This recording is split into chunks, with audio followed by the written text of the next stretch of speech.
ഭിന്നിപ്പിക്കുകയും ശിഥിലമാക്കുകയും മുസ്ലിമീങ്ങൾ ഈ ഫിത്ന കമ്മിറ്റി എന്ന് പറയുന്ന ശ്രമം നടത്തുന്ന മറ്റൊരു വിഭാഗമാണ് മുജാഹിദുകൾ എന്ന് പറയുന്നത്. സത്യത്തിൽ ഇവർക്ക് ഇസ്ലാമുമായി എന്ത് ബന്ധമാണ് ഉള്ളത് എന്ന് അറിയണമെങ്കിൽ ഈ പ്രസ്ഥാനത്തിന്റെ കഴിഞ്ഞ കാലത്തെ ചരിത്രം പരിശോധിച്ചാൽ വളരെ വ്യക്തമായി നമുക്കത് മനസ്സിലാവും. നേരത്തെ പത്തപ്പിരിയം ഉസ്താദിന്റെ പ്രസംഗത്തിൽ നിന്ന് അത് കേട്ടവർക്ക് കുറെ കാര്യങ്ങൾ ഉൾക്കൊള്ളാൻ കഴിഞ്ഞു. പരിശുദ്ധ ഇസ്ലാമിന്റെ ശരിയായ സരണിയെ ചോദ്യം ചെയ്യുകയും ഇമാമിങ്ങളെ തള്ളിപ്പറയുകയും, ഒരർത്ഥത്തിൽ പറഞ്ഞാൽ പരിശുദ്ധ ഖുർആനും തിരുസുന്നത്തും മുറുകെ പിടിക്കുക എന്ന വ്യാജേന മുസ്ലിം ഉമ്മത്തിന്റെ പാരമ്പര്യത്തെ ചോദ്യം ചെയ്യുകയും ചെയ്തുകൊണ്ടാണ് എല്ലാ പുത്തൻ പ്രസ്ഥാനക്കാരും രംഗത്ത് വന്നിട്ടുള്ളത്. ജമാഅത്തെ ഇസ്ലാമിയുടെ ഒരാൾ പ്രസംഗിച്ച ക്ലിപ്പ് നേരത്തെ പൊത്തപ്പിരിയം ഉസ്താദിന്റെ പ്രസംഗത്തിൽ അദ്ദേഹം കേൾപ്പിച്ചു. അവര് പറയുന്നത് സുന്നികളും നമ്മളും തമ്മിലുള്ള വ്യത്യാസം എന്താ വെച്ചാല്, നമ്മള് ഖുർആനും സുന്നത്തിന്റെയും കൂടെ നിൽക്കുമ്പോൾ സുന്നികൾ പാരമ്പര്യത്തെ സംരക്ഷിക്കാൻ വേണ്ടി നിലകൊള്ളുന്നു എന്നതാണ്. സത്യത്തിൽ പരിശുദ്ധ ഇസ്ലാമിന്റെ പ്രമാണങ്ങളെ ഉൾക്കൊള്ളുകയും അതിനെ അനുസരിക്കുകയും പ്രമാണബദ്ധമായി കാര്യങ്ങൾ ചിന്തിക്കുകയും കൈകാര്യം ചെയ്യുകയും ചെയ്ത ആളുകളാണ് നമ്മുടെ മുൻഗാമികളായ പണ്ഡിതന്മാരും ഇമാമിയങ്ങളും ആരിഫീങ്ങളും ഔലിയാക്കളും എല്ലാം. അവരെ മാറ്റി നിർത്തിക്കൊണ്ട് പരിശുദ്ധ ഇസ്ലാമിന്റെ ആദർശവും ആശയവും മനസ്സിലാക്കുക എന്നത് ഒരിക്കലും നടക്കാത്ത വിഷയമാണ്. പരിശുദ്ധ ഖുർആൻ നമ്മുടെ കൂടെയുണ്ട് എന്നത് സത്യമാണ്. പക്ഷേ കേവലം 600-ലധികം പേജുകൾ മാത്രമാണ് നമ്മുടെ കൈവശമുള്ള മുസ്ഹഫിൽ നമ്മൾ കാണുന്നത്. സ്വഹാബത്തിന്റെ കാലത്ത്, സിദ്ദീഖ് റളിയല്ലാഹു അൻഹുവിന്റെ കാലത്ത്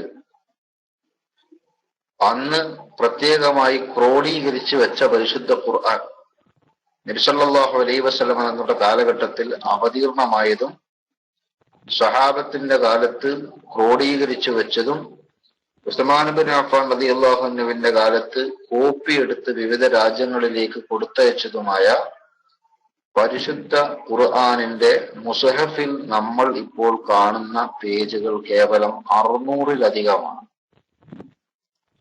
എന്നാൽ നബി സല്ലല്ലാഹു അലൈഹി വസല്ലം തങ്ങൾക്ക് അവതീർണമായ പരിശുദ്ധ ഖുർആനിന്റെ എല്ലാ ആയത്തുകളും എല്ലാ സൂറത്തുകളും അതിലുണ്ട്. ഈ സൂറത്തുകളിലും ആയത്തുകളിലുമായി ലോകത്തെ ജനങ്ങൾക്ക് ആവശ്യമായ സർവകാര്യങ്ങളും അല്ലാഹു തആല പറഞ്ഞിട്ടുണ്ട് എന്ന് പറയുമ്പോൾ നമുക്ക് ഈ മുസ്ഹഫിൽ നിന്ന് സത്യം പറഞ്ഞാൽ ഇന്ന് ഉച്ചക്ക് നിസ്കരിച്ച ളുഹർ നിസ്കാരത്തിന്റെ പേര് അതിൽ കാണാൻ പറ്റുന്നില്ല. അസറിനെ കുറിച്ച് അസറിനെ അതിൽ പരാമർശിക്കുന്നത് വ്യക്തമായി കാണുന്നില്ല. മഗ്രിബും ഇശാഉം സുബ്ഹിയും ഒന്നും പറഞ്ഞത് നമ്മൾ അതിൽ കാണുന്നില്ല. അത് പരിശുദ്ധ ഖുർആനിന്റെ കുറവ് കൊണ്ടല്ല, നേരെ മറിച്ച് അത് കാണുന്ന കണ്ണുകളുടെ മൂർച്ചക്കുറവ് കൊണ്ട് മാത്രമാണ്. ഈ പരിശുദ്ധ ഖുർആനിനെ വിശദീകരിക്കാൻ വേണ്ടി അല്ലാഹു തആല ഏൽപ്പിച്ച നബി സല്ലല്ലാഹു അലൈഹി വസല്ലമ തങ്ങൾ ഖുർആനിനെ വിശദീകരിച്ചപ്പോൾ അവിടുന്ന് ളുഹറും അസറും മഗ്രിബും ഇശാവും എല്ലാം പഠിപ്പിച്ചിട്ടുണ്ട്. നമുക്ക് കാണാൻ കഴിയാത്തത് നബി സല്ലല്ലാഹു അലൈഹി വസല്ലമ തങ്ങൾക്ക് കാണുന്നു. ആ നബി സല്ലല്ലാഹു അലൈഹി വസല്ലമ തങ്ങൾ വിശദീകരിച്ച ഹദീസുകളുടെ ആശയപ്പൊരുൾ നമുക്ക് മനസ്സിലാക്കാൻ കഴിയാത്തത് സ്വഹാബത്തിന് മനസ്സിലാകുന്നു.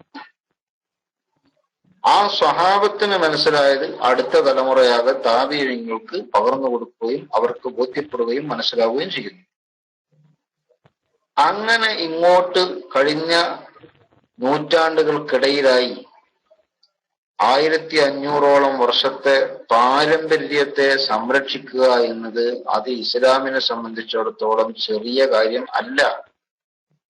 പുത്തൻവാദികൾക്കെല്ലാം അബദ്ധം സംഭവിച്ചിട്ടുള്ളത് പാരമ്പര്യത്തിനെതിരെ പുറംതിരിഞ്ഞു നിൽക്കുകയും കേവലം അക്ഷരാഭ്യാസം കൊണ്ട് മതത്തിന് അർത്ഥം കാണാൻ ശ്രമിക്കുകയും ചെയ്തതാണ് നമ്മുടെ നാട്ടിലെ സർവ പുത്തൻവാദികൾക്കും സംഭവിച്ചിട്ടുള്ള അപകടം. സത്യത്തിൽ അക്ഷരങ്ങൾക്കും അതിന്റെ അർത്ഥങ്ങൾക്കും പരിമിതിയുണ്ട്. പ്രത്യേകിച്ച് എഴുത്തുകൾക്ക് വളരെയധികം പരിമിതികളുണ്ട്. എഴുതപ്പെട്ട ഗ്രന്ഥങ്ങൾ പരിശോധിച്ചുകൊണ്ട് മാത്രം ഒരു വിഷയത്തിന്റെ വിധിവിലക്കുകൾ മനസ്സിലാക്കുക എന്നത് അപ്രായോഗികമാണ്. അതുകൊണ്ടാണ് ഇമാമിങ്ങളെയും ഉസ്താദുമാരെയും ആലിമീങ്ങളെയും സ്വീകരിക്കുക എന്നതാണ് മതം പഠിക്കാനുള്ള വഴി എന്ന് മഹാന്മാരെല്ലാവരും ഒരുപോലെ പഠിപ്പിച്ചത്. ഇന്നമൽ ഇൽമു ബിത്തഅല്ലുമി എന്നാണ് പറഞ്ഞത്. വായിച്ചല്ല പഠിക്കേണ്ടത്, പിന്നെ തഅല്ലുമു കൊണ്ടാണ്. തഅല്ലുമു ഉണ്ടാകണമെങ്കിൽ, ഒരു മുതഅല്ലിമ പഠിക്കണമെങ്കിൽ ആ മുതഅല്ലിമിനെ പഠിപ്പിക്കുന്ന ഒരു മുഅല്ലിം ഉണ്ടാകണം. ആ മുഅല്ലിമിൽ നിന്ന് പകർന്നു കിട്ടുന്നത് പഠിക്കാനാണ് പരിശുദ്ധ ഇസ്ലാം മനുഷ്യനോട് പഠിപ്പിച്ചിട്ടുള്ളത്. കാരണം ഈ മുഅല്ലിമാകട്ടെ അയാള് എവിടുന്നെങ്കിലും വായിച്ച് പഠിച്ച് മനസ്സിലാക്കിയ ആളല്ല, ആലിമീങ്ങളിൽ നിന്ന് പകർന്നു കിട്ടിയ ആളാണ്. ഏതാനും ദിവസങ്ങൾക്ക് മുമ്പ് ഞാൻ പറഞ്ഞതുപോലെ നബി സല്ലല്ലാഹു അലൈഹി വസല്ലമ തങ്ങൾ ഹജ്ജത്തുൽ വദാഇൽ പ്രസംഗിച്ചപ്പോ 23 കൊല്ലം കൊണ്ട് പഠിപ്പിച്ച പരിശുദ്ധ ഇസ്ലാമിനെ റസൂലുള്ളാഹി സ്വല്ലല്ലാഹു അലൈഹി വസല്ലം തങ്ങൾ അവരെ മുമ്പിൽ അവതരിപ്പിച്ചിട്ട് പറഞ്ഞു, ഫൽയുബല്ലിഗ് ഷാഹിദുൽ ഗായിബ, ഇത് കണ്ട് മനസ്സിലാക്കിയവർ, അനുഭവിച്ചു പഠിച്ചവർ അതില്ലാത്തവർക്ക് എത്തിച്ചു കൊടുക്കണം എന്ന് പറഞ്ഞു. അവിടെയാണ് പാരമ്പര്യത്തിന്റെ പ്രാധാന്യത്തെക്കുറിച്ച് മുഹമ്മദ് നബി സല്ലല്ലാഹു അലൈഹി വസല്ലമ തങ്ങൾ നമ്മെ ബോധ്യപ്പെടുത്തുന്നത്. മാത്രമല്ല, ലോകം അതിന്റെ അവസാന ദിക്കിലേക്ക് നീങ്ങുമ്പോൾ, അതിന്റെ അസ്തമയത്തിലേക്ക് നീങ്ങുമ്പോൾ, ആ അസ്തമാനത്തിലേക്ക് അടുക്കുന്ന ലോകത്തിന്റെ ഒരുപാട് പ്രത്യേകതകൾ പറഞ്ഞ കൂട്ടത്തിൽ റസൂലുള്ളാഹി സ്വല്ലല്ലാഹു അലൈഹി വസല്ലമ തങ്ങൾ പറഞ്ഞു, നിങ്ങളും പൂർവികരും കേൾക്കാത്ത പല വാദവുമായി പല ആളുകളും വരുമെന്ന്. അപ്പോൾ പൂർവികർ പറഞ്ഞത് കേൾക്കുക എന്നത്, അതിനാണ് നമ്മൾ പാരമ്പര്യം എന്ന് പറയുക. ആ പാരമ്പര്യത്തിൽ അധിഷ്ഠിതമായി നിലകൊള്ളുന്നത് പരിശുദ്ധ ഇസ്ലാമിന്റെ സ്വഭാവമാണെന്ന് നബി സല്ലല്ലാഹു അലൈഹി വസല്ലം തങ്ങൾ ഇമാം മുസ്ലിം റളിയല്ലാഹു അൻഹു റിപ്പോർട്ട് ചെയ്ത ഈ ഹദീസിലൂടെ പഠിപ്പിക്കുന്നുണ്ട്. പാരമ്പര്യത്തെ ചോദ്യം ചെയ്യാൻ ചിലർ ഇന്ന് ആയുധമായി സ്വീകരിച്ചിട്ടുള്ളത് കേവലം അഫ്ദലുൽ ഉലമ എന്ന് പറയുന്ന ഒരു കോഴ്സിനെയാണ് എന്നത് മഹാത്ഭുതമാണ്. അവര് മനസ്സിലാക്കിയത് കേവലം 4 അക്ഷര അറബി അങ്ങ് പഠിച്ചാല് പരിശുദ്ധ ഖുർആനിനും സുന്നത്തിനുമെല്ലാം സ്വയം അർത്ഥം കാണാനും അതിൽ നിന്ന് മതവിധികൾ കണ്ടെത്താനും നമുക്ക് സാധിക്കുമെന്നാണ്. സത്യത്തിൽ അറബി സാഹിത്യത്തിൽ മികച്ചു നിന്നിരുന്ന നബി സല്ലല്ലാഹു അലൈഹി വസല്ലം തങ്ങളുടെ സമകാലികരായ അറബികൾക്ക് പോലും പരിശുദ്ധ ഖുർആനിന്റെ അർത്ഥം മനസ്സിലാക്കാൻ സാധിച്ചിട്ടുണ്ടായിരുന്നില്ല. അപ്പൊ ആ നിലക്ക് സ്വഹാബത്തിന്റെ ചരിത്രം പരിശോധിച്ചാൽ കാണാം, അറബി ഭാഷ അറിയാത്തത് കൊണ്ടല്ലല്ലോ, അറബി ഭാഷയിൽ നല്ല പ്രാവീണ്യം ഉണ്ടായിട്ടും പരിശുദ്ധ ഖുർആൻ പറഞ്ഞതിന്റെ പൊരുൾ എന്താണെന്ന് മനസ്സിലാക്കാൻ നബി സല്ലല്ലാഹു അലൈഹി വസല്ലം തങ്ങളുടെ വിശദീകരണം അവർക്ക് ആവശ്യമായി വന്നു. ഈ പരമ്പര, ഈ വിശദീകരണത്തിന്റെ മുറിയാത്ത പാരമ്പര്യം, അത് മനസ്സിലാക്കുമ്പോഴാണ് ഇസ്ലാമിന്റെ ആശയം എന്താണെന്ന് നമുക്ക് ഉൾക്കൊള്ളാൻ കഴിയുന്നത്. ബുഖാരി മുസ്ലിം അറബി അല്ലായിരുന്നു. എന്താണ് ഇപ്പൊ ഇവരെ ഓരോരുത്തര് അടിക്കണമെന്ന് എനിക്ക് മനസ്സിലായില്ല. ആർക്കെങ്കിലും എന്തെങ്കിലും പറയാനോ അല്ലെങ്കിൽ ചോദിക്കാനൊക്കെ ഉണ്ടെങ്കിൽ മൈക്കിലേക്ക് വന്നാലേ നമ്മൾ ആദർശ ചർച്ചയുടെ സമയം ചർച്ച ആയിട്ട് തന്നെ കൊണ്ടുപോകാം. വീരാൻ എന്നിട്ടൊരു ഐഡിയ റൈസാൻഡ് ചെയ്ത് നിൽക്കുന്നുണ്ടോ? മൈക്ക് വേണോ? വീരാൻ സാഹിബിന് മൈക്ക് വേണോ? മൈക്ക് വേണമെങ്കിൽ നമുക്ക് ചർച്ചയായിട്ട് തന്നെ പോകാം. അതിൻ്റെതായ ഗുണങ്ങൾ ഉണ്ടാവുമല്ലോ. ചർച്ചയുടെ സമയം ചർച്ചയ്ക്ക് തന്നെ വിനിയോഗിക്കുക. ചർച്ചയിൽ നിന്ന് കേവല പ്രസംഗത്തെക്കാൾ കൂടുതൽ ആളുകൾക്ക് പഠിക്കാൻ സാധിക്കുമെങ്കിൽ അതൊരു ഉപകാരപ്രദമായ രീതിയാണല്ലോ. അതുകൊണ്ട് ഇൻഷാ അല്ലാഹ് അദ്ദേഹത്തിന് മൈക്ക് വേണം എന്ന് പറയുന്നുണ്ട്. ഞാൻ അദ്ദേഹത്തിന് വേണ്ടി തൽക്കാലം മൈക്ക് റിലീസ് ചെയ്യണം. മൈക്ക്.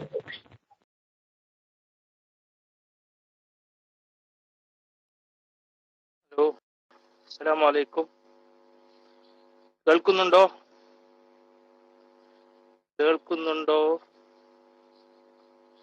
ഓക്കെ.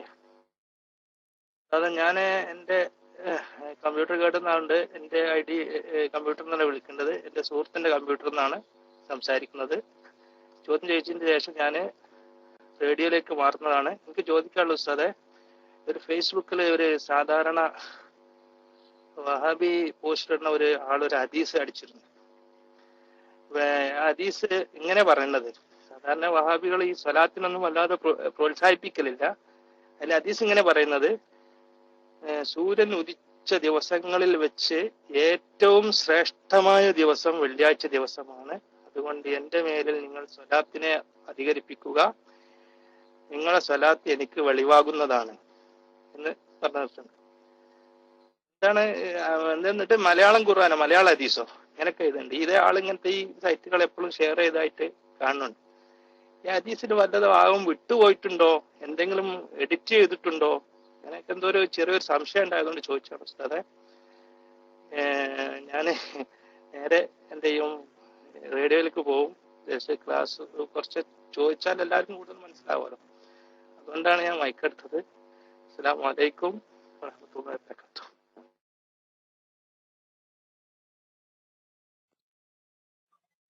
വലൈക്കും അസ്സലാം വറഹ്മത്തുള്ളാഹി വബറകാതുഹു. ഹദീസെന്ന് വല്ലതും വിട്ടുപോയിട്ടുണ്ടോ, എന്തെങ്കിലും മാറിയിട്ടുണ്ടോ എന്നൊക്കെ പറയണമെങ്കിൽ വ്യക്തമായി ആ പറഞ്ഞ ഹദീസ് ഏതാണെന്ന് അറിയണം. കേവലം ആശയപരമായി സാമ്യതയുള്ള എന്നാൽ പല പദങ്ങളിലായി മാറി മാറി വന്ന അനേകം ഹദീസുകൾ കാണാം. എനിക്ക് ആ ഹദീസ് കേട്ടപ്പോ തോന്നിയത്, ഇന്ന മിൻ അഫ്ളലി അയ്യാമിക്കും യൗമൽ ജുമുഅ ഫഅക്സിറൂ ഫീഹി അലയ്യ മിൻ സ്വലാത്തിക്കും ഫഇന്ന സ്വലാത്തക്കും മഅറൂദത്തുൻ അലയ്യ ഹൈസുമാ കുൻതും എന്ന് പറയുന്ന ഇമാം അബൂ ദാവൂദ് റളിയല്ലാഹു അൻഹു റിപ്പോർട്ട് ചെയ്തൊരു ഹദീസ് ഉണ്ട്. വേറെ പലരും അത് റിപ്പോർട്ട് ചെയ്തിരിക്കണം. ആ ഹദീസ് ആയിരിക്കും ഒരുപക്ഷെ നിങ്ങൾ പറഞ്ഞ ഹദീസ് എന്ന് എനിക്ക് തോന്നുന്നു. ഉറപ്പിക്കാൻ വയ്യ. അപ്പൊ അങ്ങനെ ഉറപ്പിച്ച് പറയണമെങ്കിൽ ആ ഹദീസിന്റെ വാചകം തന്നെ കാണണം. അതാ സക്കി ഉസ്താദ് അടിച്ചു കണ്ടോ. ഇന്ന മിൻ അഫ്ളലി അയ്യാമിക്കും യൗമൽ ജുമുഅ ഫഅക്സിറൂ അലയ്യ മിന സ്വലാത്തി ഫീഹി ഫഇന്ന സ്വലാത്തക്കും മഅറൂദത്തുൻ അലയ്യ.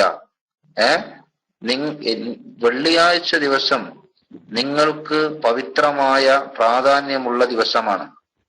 അന്ന് നിങ്ങൾ എനിക്ക് കുറെ സ്വലാത്ത് ചെല്ലണം.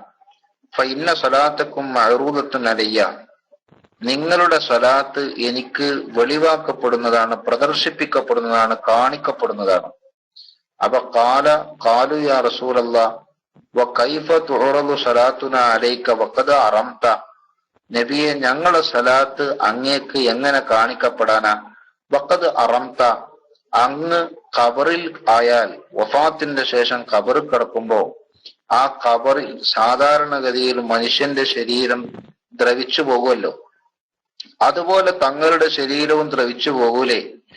പിന്നെ എങ്ങനെയാണ് ഞങ്ങളെ സ്വലാത്ത് തങ്ങൾക്ക് കാണുക എന്ന് ചോദിച്ചപ്പോ നബി സല്ലല്ലാഹു അലൈഹി വസല്ലമ പറഞ്ഞു, ഇന്നല്ലാഹ ഹറമ അൽ അർളി അജ്സാദൽ അംബിയാഇ. അംബിയാഇന്റെ ശരീരം തിന്നൽ, അംബിയാഇന്റെ ശരീരം ഭൂമിക്ക് അല്ലാഹു തആല ഹറാമാക്കിയിരിക്കുന്നു എന്ന് പറയുന്ന ഹദീസ്, അത് ഇമാം അബൂ ദാവൂദ് റളിയല്ലാഹു അൻഹു റിപ്പോർട്ട് ചെയ്ത ഹദീസാണ്. വെള്ളിയാഴ്ച ദിവസം സ്വലാത്ത് ചെല്ലുന്നതിനെ പ്രോത്സാഹിപ്പിച്ചുകൊണ്ട് അള്ളാഹുവിന്റെ റസൂല് പറഞ്ഞ ഹദീസാണ്. മാത്രമല്ല, പ്രവാചകന്മാരുടെ ശരീരം മണ്ണിൽ ലയിച്ചു ചേരുകയില്ല. വഹാബിയും ജമാഅത്തുകാരൊക്കെ പറയുന്നത് പോലെ ആ ശരീരം മണ്ണിൽ ദ്രവിച്ചു പോകും എന്ന് പറഞ്ഞത് ശരിയല്ല. പ്രവാചകന്മാരുടെ ശരീരം മണ്ണിൽ ലയിച്ചു ചേരൂല എന്ന് നബി സല്ലല്ലാഹു അലൈഹി വസല്ലം വളരെ വ്യക്തമായി പഠിപ്പിക്കുകയും ചെയ്ത ഒരു ഹദീസാണത്. അപ്പൊ സ്വലാത്ത് ധാരാളം ചെല്ലേണ്ടതാണ് എന്നും ആ സ്വലാത്ത് ചെല്ലുന്നവനെ നബി സല്ലല്ലാഹു അലൈഹി വസല്ലം തങ്ങൾക്ക് സ്വലാത്ത് കാണിക്കപ്പെടുമെന്നും ഹദീസിൽ വ്യക്തമായി വന്നിട്ടുള്ളതാണ്. അപ്പോ ആ വഹാബികളാണ് ആ പോസ്റ്റ് ഇട്ടത് എന്ന് പറഞ്ഞാലേ, വഹാബികൾക്ക് ഇപ്പൊ എന്തൊക്കെ ഒരു ചൂടും പുകന്റെയും കാലാണ്.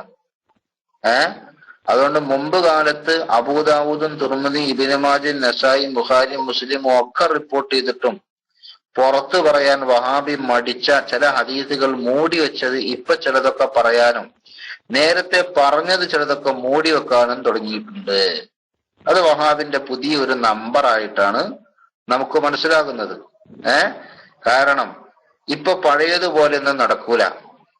കാരണം എന്താ പറയുക, ഇന്ന് ഈ ഇന്റർനെറ്റ് സംവിധാനമൊക്കെ വ്യാപകമായി കിട്ടുന്നത് കൊണ്ട് ലോകത്ത് എവിടെയും ഇരിക്കുന്ന ലൈബ്രറിയിലെ പുസ്തകം വായിക്കാൻ ആർക്കും സാധിക്കുന്ന ഒരു കാലമാണെന്ന്.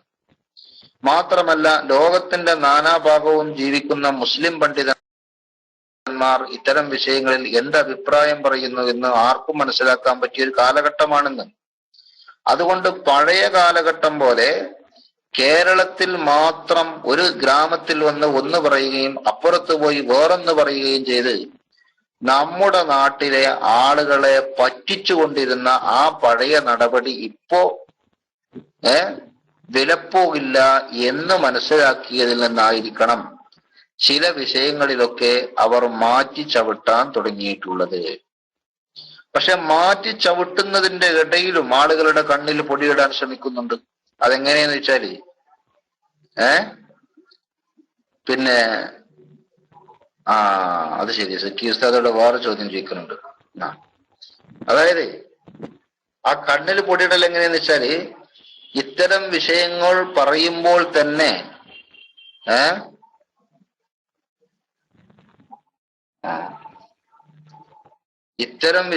പറയുമ്പോൾ തന്നെ കഴിഞ്ഞ കാലത്ത് നമ്മൾ പറഞ്ഞത് ഇതിനെതിരായിരുന്നു എന്നും അത് എതിരാണ് എന്നതിന്റെ വ്യക്തമായ രേഖ മലയാളികളുടെ കയ്യിലുണ്ടെന്നും ബോധപൂർവം മറന്നുകൊണ്ട് നമ്മുടെ നാട്ടിലെ വഹാബികൾ എപ്പോഴും പറയാറുണ്ട്, എന്ത് മുജാഹിദുകൾ പണ്ടേ എങ്ങനെയാണ് പറഞ്ഞത്.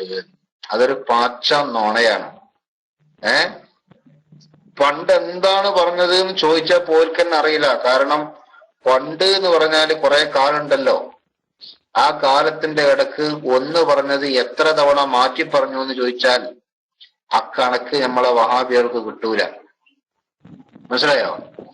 അതുകൊണ്ട് തന്നെ അത്തരം വിഷയങ്ങളിലെല്ലാം അവർ പുതിയ ചില നമ്പറുകൾ ഇറക്കാൻ തുടങ്ങുകയും ലോകത്തിന്റെ പല ഭാഗത്തുള്ള ആലിമീങ്ങളുടെ നിലപാട് വിരൽ തുമ്പിലൂടെ മനസ്സിലാക്കാൻ കഴിയുന്ന ഈ കാലഘട്ടങ്ങളിൽ അങ്ങനെ മാറിയാലേ നിലനിൽപ്പുള്ളൂ എന്ന ചിന്താഗതിയിലാണ് പുത്തൻവാദികളിൽ പലരും ഇപ്പോൾ അത് മാറ്റാൻ തുടങ്ങിയിട്ടുള്ളത് എന്നാണ് നമുക്ക് മനസ്സിലാകുന്നത്. നിലനിൽപ്പാണല്ലോ പ്രശ്നം. നിലനിൽപ്പാണ് പ്രശ്നം. പക്ഷെ നിലനിൽപ്പിന് വേണ്ടി മാറ്റി പറഞ്ഞപ്പോ മുജാഹിദ് പ്രസ്ഥാനം തന്നെ തകർന്ന് തരിപ്പണമായതാണ് നമ്മളെ നാട്ടിൽ നമ്മൾ കണ്ടുകൊണ്ടിരിക്കുന്നത്. നിലനിൽപ്പിന് വേണ്ടി എന്ന രീതിയിൽ ഒരു ഭാഗത്ത് മാറ്റി പറയാൻ തുടങ്ങിയപ്പോ മറുഭാഗത്ത് തകർന്നടിഞ്ഞ് കഷ്ണങ്ങളാകാൻ തുടങ്ങി. ഈ ഒരു ദാരുണമായ അവസ്ഥ അവർക്കുണ്ടായത് മുസ്ലിം ഉമ്മത്തിനെ ശിഥിലീകരിക്കാനും മുസ്ലിം ഉമ്മത്തിനെ ഭിന്നിപ്പിക്കാനും മുസ്ലിം മഹാഭൂരിപക്ഷത്തിനെതിരെ ശിർക്ക് ആരോപിക്കാനും അവർ ധൈര്യം കാണിച്ചതിന്റെ പേരിൽ അല്ലാഹു സുബ്ഹാനഹു വ തആല അവർക്ക് കൊടുത്ത പുതിയ ഗതികേടായി മാത്രമേ നമുക്ക് ഇത്തരം കാര്യങ്ങളെ മനസ്സിലാക്കാൻ പറ്റുന്നുള്ളൂ. ബഹുമാനപ്പെട്ട പയ്യോളി ഉസ്താദ് വന്നിട്ടുണ്ട്. HNFKP എന്ന സുഹൃത്ത് നേരത്തെ റൈസാൻഡ് ചെയ്തിട്ടുണ്ട്. അദ്ദേഹത്തിന് ചോദ്യം ഉണ്ടോന്നറിയില്ല. അതിനിടക്ക് നമ്മുടെ ക്ലാസ് റൂമിൽ എപ്പോഴും സജീവമാകുന്ന ഒരു സുഹൃത്ത്, അദ്ദേഹത്തിന്റെ ഒരു അടുത്ത സുഹൃത്ത് എന്തോ ഒരു വിഷയത്തിൽ എയർപോർട്ടിൽ കുടുങ്ങിയിട്ടുണ്ട്. അദ്ദേഹത്തിന്റെ സലാമത്തിന് വേണ്ടി ദുആ ചെയ്യണം എന്ന് ആവശ്യപ്പെടുന്നു. റഹമുർ-റഹീമീനായ റബ്ബ് എന്ത് പ്രശ്നങ്ങളും പ്രയാസങ്ങളും ഉണ്ടെങ്കിലും എല്ലാം തീർത്തു കൊടുത്ത് സന്തോഷത്തോടെ അദ്ദേഹത്തിന്റെ ആ യാത്ര തുടരാൻ അള്ളാഹു തൗഫീഖ് നൽകുമാറാകട്ടെ. എന്തിന്റെ പേരിൽ പ്രയാസങ്ങൾ അനുഭവിക്കുന്നുവെങ്കിലും അള്ളാഹു അതിൽ നിന്ന് മോചനം നൽകി ഹൈറായ നിലക്ക് സുരക്ഷിതമായി അദ്ദേഹത്തിന്റെ യാത്ര തുടരാൻ അള്ളാഹു വഴി എളുപ്പമാക്കി കൊടുക്കുമാറാകട്ടെ. അൽഹംദുലില്ലാ, അദ്ദേഹം രക്ഷപ്പെട്ടു എന്നുള്ള വിവരം ഇപ്പൊ തന്നെ നമുക്ക് കിട്ടി. ഇൻഷാ അല്ലാഹ് അൽഹംദുലില്ലാ. അള്ളാഹു തആല അങ്ങനെ എല്ലാ കുടുക്കുകളിൽ നിന്നും എല്ലാ പ്രയാസങ്ങളിൽ നിന്നും നമ്മെ എല്ലാവരെയും രക്ഷപ്പെടുത്തി അനുഗ്രഹിക്കുമാറാകട്ടെ എന്ന് ദുആ ചെയ്ത് ഇൻഷാ അല്ലാഹ് ഞാൻ മൈക്ക് റിലീസ് ചെയ്യാണ്.